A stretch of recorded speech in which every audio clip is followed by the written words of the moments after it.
Мәктәп укучылары 2 ел дәвамында солдатларга ихлас теләкләр белән өч почмаклы хатлар юллый. Егетләр бу хатларны көтеп ала, алардан рәхмәт сүзләре дә бик еш килә.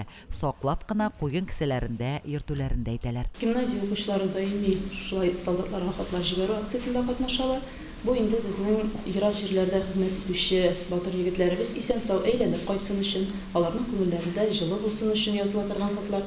Алар һәрвакыт үзләренең тылда шушындый поддержка бар икәнен аңласыннар өчен инде һәрвакыт үзләрен көтәләр һәм аларны истә тоталар икәнен белсен өчен оештырылган акция.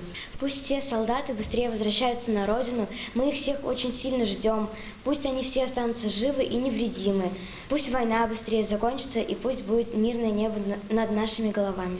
Балалар солдатларга сәламәтлек һәм тиз арада өйләренә кайтуларын теләде. Шулай ук тыныч күк йөзе өчен рәхмәтләрен белдерделәр.